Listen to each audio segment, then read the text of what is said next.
So, we're getting to that time of the year, guys. Things are starting to slow down a little bit. We're getting to that fall to winter transition. Woo! Not quite there, but it's a little chilly outside, and it's November now. Yep. So, we're getting to that late fall time. You got to change up the baits you're throwing, and we're here to tell you what's good to throw. So, we know that throughout the fall, it's all about bait fish. Indeed. You got the early fall when fish are, the water's getting a little cooler than it was in summer, but it's still really warm, so they're really active. Then you got the fall feed where they're just banging and busting them bait balls and feeding up really heavy. They're just gorging themselves. Yep, getting all fat for the winter. And now we're moving into where that water's really getting cooled down right before wintertime. But still focused on bait. The bait is now moving back out of the creeks as the bass are, back a little deeper, not to the bottom, but deeper. And you got to adjust for this. A little thermodynamics lesson for you. In the winter, the water is typically warmer than the outside temperature, so they're going to move deeper the colder it gets because of the geothermic temperature that is then being radiated from the bottom of the lake or pond. Got to follow the thermic line. The more you know, right? Yep. All right, so I wanted to start this list off with a bait that you can still use and is still effective, just not as effective as it was just a little while ago. Yep. In that fall feed, and that is Topwater, specifically a Topwater walking bait. This is that Strike King KVD Sexy Dog. This is the hard knock version, but just the walking baits. So, like we said, now the bait fish are not as shallow. They're moving back out deeper, as well as are the bass. So, really, your opportunities to catch bass on Topwater, because those bait balls are no longer subsurface, it's going to be not non-existent. It's just going to be, you have a lot less opportunity. You can still go out, and for a lot of guys in the country, Topwater's still on, especially down south. But guys up north, you're probably already experiencing it, that you're not really getting that Topwater bite anymore. However, if you do stay persistent in your pursuit of Topwater bites, you will notice that your bites are probably much better. Bigger bass. That's why I'm suggesting you still stick with a Topwater walking bait just a little bit longer. It's not going to be an all-day bite like you have been able to do, but stick to it just a little bit longer, and then you're probably just going to have to get up once you've realized, I'm not getting any bites. I suppose I will move in to my first baits. Swim baits, glide baits, that sort of thing. Like Logan said earlier, you're trying to imitate bait fish. And for around here, our primary bait fish in our ponds and such is bluegill. So I'm holding the Guggen Squad Contender in the smaller size, and then the 10,000 fish headhunter in the larger size. These both work very well in our ponds, and the Contender you can size up if you're fishing bigger water, and you want to get a little deeper, because this is a slow sinking glide bait. It'll get down there where you want it to be, suspended in the water column a bit more, and then you can still work it fairly slow. Whereas with this, it sinks like a rock, and you have to move it fast to work the middle of the water column. But depending on what the bite's looking like that day, they may be wanting something a bit slower or something a bit faster. So it's good to have these options. And then you can swap this out for the Mega Bass Dark Sleeper. You can swap this out for any other glide bait you may want to use. Jackal Gantarelle if you want to, ball out a little bit more. Just whatever you want to use, but just keep these in mind. These are always good for that wintertime bite, that transition period that we're in right now. All right, and I'll keep on going with another hard bait, but one that I feel like is going to be one of the mainstays for the rest of the year on into early next year, into the spring. And it's going to, I think it'll probably, if not your most effective lure for right now, definitely in the top 2. And that would have to be a jerkbait. specifically a deep diving jerkbait for lake guys, you know, stuff like that, bigger bodies of water. Pond guys, just stick to your normal, you know, 0 to 4, 0 to 5, 0 to 6, however deep your pond is. Stick to, you know, that size or that depth diving jerkbait, a more shallow diving. But like I said, lake guys, go deep. You know, like I would go anywhere in the 7 to 12 foot range. It's probably where you're going to be best at right now. Depending on where you're at in the country. Like I said, depending on where you're at in the country is really dependent on how deep you want to fish right now. Guys down south probably still fishing a little shallower. Guys up north are just getting deeper by the day. Indeed. And I would also add to that, don't go with floating. Go with a slow sinking jerkbait. Floating's really, nobody really likes floating, I would say. It's kind of the... There's a time and a place. It's just... But not right now. Yeah, it's just definitely not our preference, but like Trey said, slow sinking / suspending, that's the kind of jerkbait you want to be throwing. Deep diving for lake guys, shallow diving for pond guys. Really, it's just that it's the perfect bait fish imitator, that jerking, ripping, twitching action of a jerkbait, or even just the cranking. You can do that and you'll still catch fish. But jerkbait will definitely do you good in the late fall to late fall to rest of the year. I mean, jerkbait's an all year round bait, but it really shines late fall, winter time. Indeed. Would you like to talk about something else?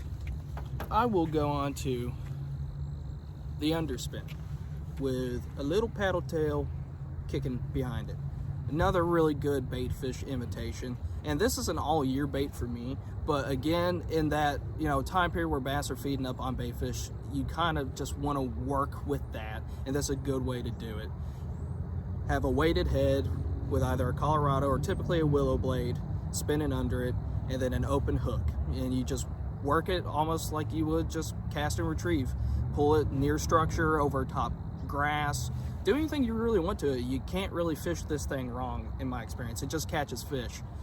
And then if you don't want to go with an underspin head, you can always get those screw lock underspin blades that you can then attach into your soft plastics if you want to work a swim jig with a skirt and then have the blade too.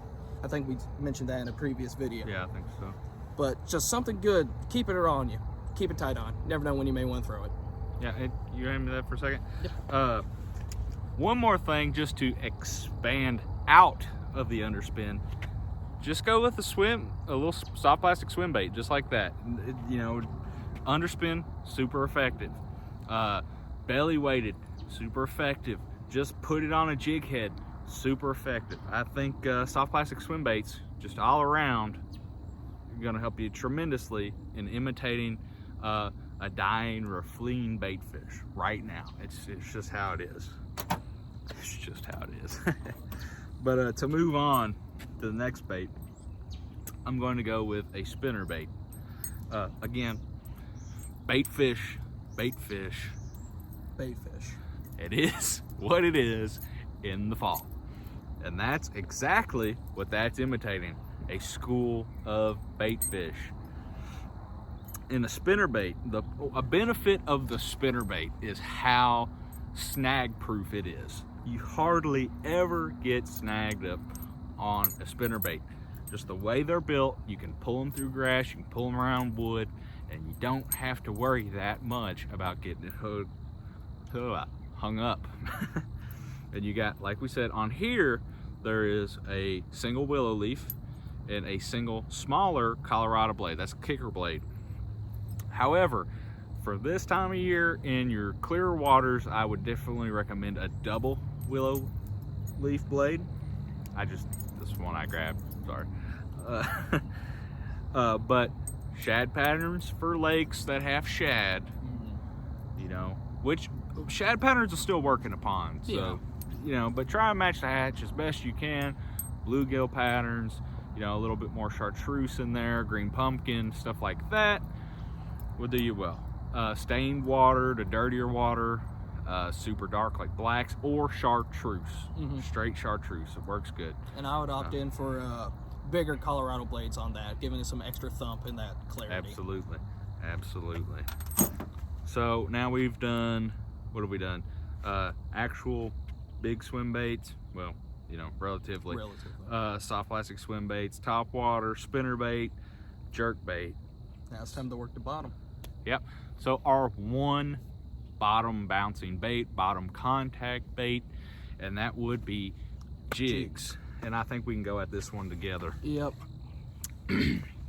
So I am holding a football jig. I'm holding a casting jig. So when you're casting, well, okay, so let's think about this. We just said that all the bait fish and all the bass are pulling back out of the creek channels, back a little deeper, pulling to isolated structure offshore. So if you have isolated rock piles or rock formations, I would definitely go with a football jig. Indeed. That's where that's going to shine. Specifically, if you're in a lake or something, I would go 1/2 ounce or heavier. If you're in a pond, 3/8 or lighter. That's just the most effective weights for water depth ratios. Indeed. Crawl style, beaver style trailers, we're slowing things down quite a bit. You don't want as wild of an action as a rage crawl. That's always my go-to example. So right now, throw your more, I would say, not dead action baits, not, you know, you can still use those. You know, your average beaver just has more of a dead action, but use something with a little more moderate action, just not dead yet. So I would say like a 4-inch chigger crawl. It still has a livelier action, but it's not that rage crawl type wild action. Just, you don't want to pump the brakes all the way, stop the train. You just want to slow it down.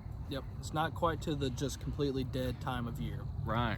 Now, if you're fishing in places that has a lot of isolated, submerged trees, bushes, and stuff, you're not going to exactly want to be pulling a football jig through that. So that's when you pull out your flipping or your casting jig, and that's where this comes into play. You'll be able to swap in and out between fishing rock piles or rock structure to timber, and I would also recommend 1/2 ounce or larger for lakes, or 3/8 ounce or smaller for ponds, because the fish are going to be deeper. You're not going to be pitching the bank as much. You're going to be isolating those structure pockets and getting down in there with the fish at about, you know, let's say 7 to 14 foot depth. You want something that can get down there a bit quicker.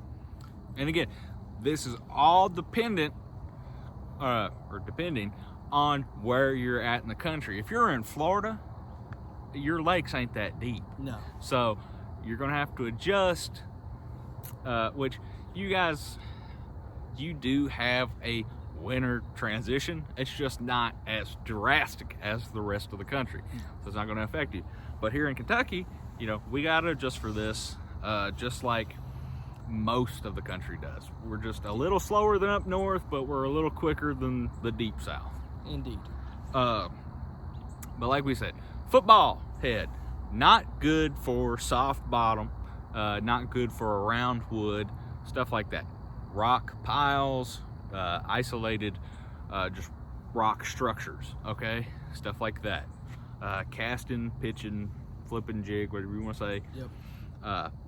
Timber, stuff like that, just isolated structure. So you got a tree out there in the water and you're casting way out there to it. That's what you're going to throw. Yep. But guys, that about wraps it up.